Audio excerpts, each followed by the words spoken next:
listening to the Mark Bradford Alchemy for Life podcast. Bubbles? Really? We're going to talk about bubbles? Well, hey there. Welcome back. Everyone likes bubbles, right? And you've heard the phrase that someone's in their own bubble? Well, there's a lot more truth and a lot more depth to that than you think. Something interesting happened to me recently that really brought this to my attention. It was one of those times where the introspective side had priority over the logical side, fortunately. See, I've been trying to work out more, and I've been pretty good at sticking to a schedule, and as a very wise man once said, everyone finds the time to do the things that are important to them. So obviously, even though other things take precedent, like earning a living and so forth, I still manage to fit it in for the most part. And so, like many people who like to virtue signal a little bit here and there, I every so often send a picture of the machine I'm on to a friend or two when I'm texting them a good morning in the morning. This time, though, my friend respectfully told me not to send pictures to them anymore because it sort of feels like I'm shaming them. So hold your reaction until the end. And let me tell you more about bubbles.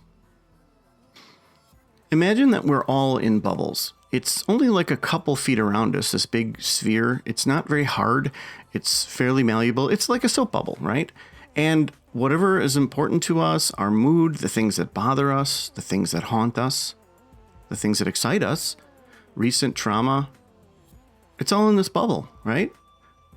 It's like a soap bubble that's filled up with various gases and little items floating and bouncing around in it, you know? Sometimes those little things bounce right through the bubble, but we're not going to talk about that right now. But imagine this self-contained bubble while all these gases and things are just swirling around, right? That's much more than a mood, isn't it? Like, I'm in a bad mood, I'm in a good mood, I'm happy, I'm sad, I'm withdrawn.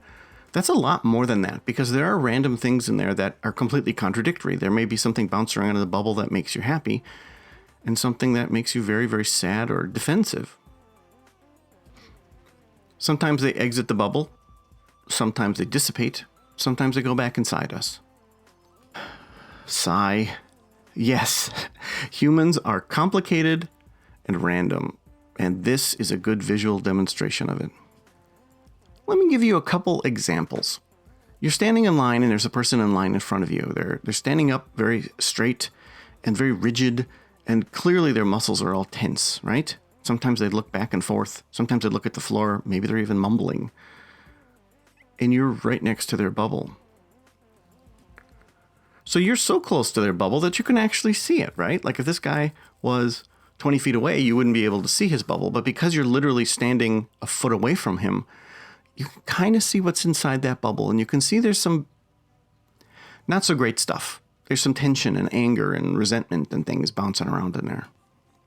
So the thing about this visual aid that I'm giving you, this soap bubble with gases and stuff, is it's actually more accurate than you would think. It's the metaphor's fairly accurate, because not only can you pierce this bubble at a long distance with something like poke it, but you actually kind of see it and feel it and can kind of enter it by just being physically close to them, just like the way it would work with a real bubble. So imagine that you start up a conversation with this individual. One of the things in the bubble or more could start to swirl around and kind of exit right at you. I mean, this person could immediately take out his frustration on you. What do you want to know for? What? I'm just trying to stand in line. I'm just trying to get my money. Everyone has a question. Or the person's immediately going to seek solace in you. They're going to want to build a consensus about the thing that's actually bothering them. He'll try to joke and say like, yeah, this line is forever, isn't it? Ha ha ha. You know, and then the good stuff comes out and there's some camaraderie. But it's there. It's there. That's the human experience, this stuff in the bubble. But just to be clear, bubbles aren't always filled with bad stuff. I mean, here's another example on the other side of the scale. You are out with friends and you're having a good time. You're at a bar or restaurant with bar. You're having some drinks and you're loosening up and having a good time. And next to you is a lovely lady and you bump into her. Well, you kind of bump into bubbles and she immediately looks at you and talks to you and smiles at you, and all the happiness and goodness from her heart just stream right at you. Everything. Everything from her being amorous to her being happy to her being excited, proud, interested. Because her bubble right now is filled with all that good stuff, which hopefully, if you are someone who does imbibe in some form or another, you hope that that's what your bubble fills with, is all the good stuff. So let's talk about the piercing the bubble. And as I said, you pierce someone's bubble by conversation or proximity, and some of that stuff's going to come out. So knowing that, I think I just hit puberty. Sorry, let me try that again. So knowing that, does that change how you approach people? Does it sound like a hassle? It is. It is a hassle. And there are various people and organizations that have learned to deal with it. Let's talk about the hassle first, and then let's talk about the organizations. So it is a hassle, isn't it? Because you just want some French fries. Or you just want your taxes done, or you just want to serve a client, or you just want to do something, or you just want to ask your wife a question, but there's a bubble there. And yes, if you think about it, people's bubbles do sort of sync up, and sometimes, just like soap bubbles, if you were to fill 2 soap bubbles with air, but one you also fill with smoke and you kind of shove them together, there's a way to get the smoke from one into the other. And same thing happens with your bubble. You know, the stuff from your bubble can kind of fill up the bubble of somebody else. And if you fill up someone's bubble with your stuff, it's still your stuff. So it can't really live outside your bubble. Once it gets into their bubble, it kind of dissipates, right? It'll affect their mood if there's a lot of negative stuff coming in where we say, oh, there's negative energy and this and that, or someone's constantly complaining about something and you're like, oh, now my bubble's filled with like all your complaints and things. And I was thinking about flowers and what was for dinner. But if your bubble negatives go into their bubble and their bubble has other negatives, you can trigger their negatives so that their bubble starts to produce stuff too. You know what I mean?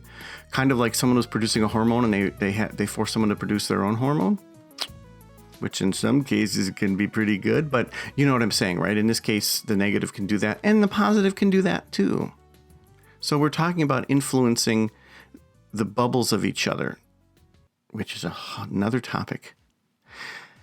As I was starting to write this, and as I was recording this, I realized that this is literally big enough to be a book. This is like the equivalent of the status game in a way for me. But I'm going to try to struggle to stay within the 10-ish minutes to finish this for you so that you just get a good grounding of this whole bubble thing. So as I said, this is a hassle, and I understand that. It's a hassle having to worry about what's in someone's bubble. Okay? Someone who is kind of on edge, someone who gets set off really easily.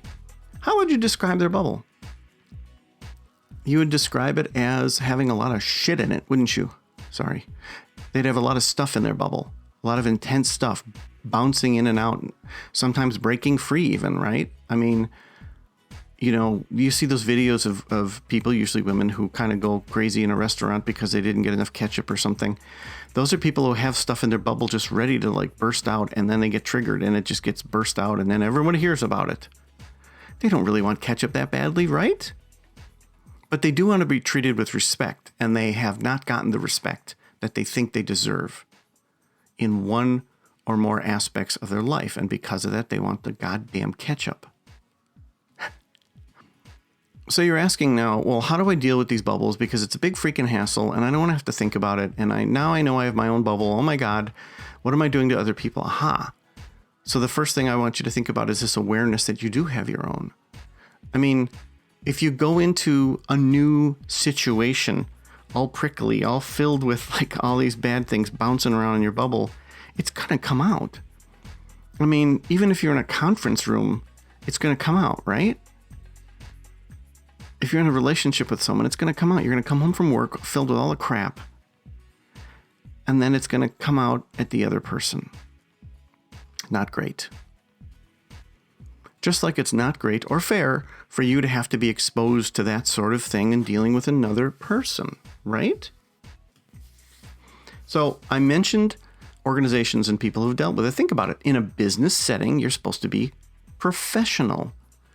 Professional means that you shrink your bubble or you just empty it, right?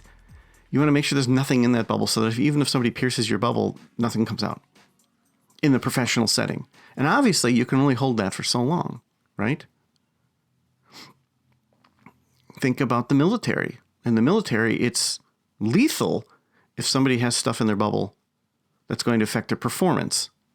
People could literally die because of friendly fire, because someone wasn't thinking or someone's not reacting properly. People could die because people aren't reacting quickly and in unison together as one. You can't do that unless you get rid of your bubble, unless you fill your bubble with the same stuff as everyone else and it's all in sync. So if you're in the military, you learn how to empty your bubble and only fill it with the stuff that is helpful to your cause. But that comes at a toll, which is why people who work hard have to play harder. So that's why people in the military definitely need to have their downtime. And their downtime isn't just sitting rocking on a rocking chair. It's doing some stuff. So that's how people and organizations deal with that. This was a lot of stuff, and I realized I kind of gave you a primer on a bubble. And I realized that, and I say this with as much humility as possible, this is one of the podcasts that I do that it probably would make sense to go and listen to it again or pause it and reflect, because I'm giving you a metaphorical concept that can kind of help you deal with the randomness and craziness of other people, including your own. So, what about that text message? Well, because the introspective part of me, the part of me that just created this podcast, was in control versus the logical part, I understood. I understood that this person's bubble is filled with some guilt and some shame when it comes to like not working out or whatever. And me sending this picture definitely triggers those things floating around in the bubble. I pierced her bubble with these sort of, with the picture. And I've pierced it before, apparently, but I wasn't aware of that. So she finally had enough and said, I don't want to see this. The logical part of me, the male energy, logical, fix things, explain things until you're sick of them part of me would have wrote a big long text saying, look, I'm just working out and I'm proud of myself. I have shame too. I'm somebody who wants to work out and all I'm doing is sharing with my friend. All I'm doing, and the last thing I would want to do is blah, blah, blah. But as I said, fortunately, that part of me wasn't in control. Thank God. The introspective part is, which made me completely understand. So I just sent them an okay. Because anything else would have pierced the bubble and a lot of more stuff would have come out. And that wouldn't have been fair to either one of us. The end. If you want to hear more about bubbles, feel free to reach out. And take care of yourself. Hey there, thanks for listening. I always appreciate your feedback. I really, really do. Wanted to let you know that the Sword and the Sunflower audiobook won as Best New Author for 2020. My podcast is available wherever you consume podcasts, and my books are available on Amazon. Take care.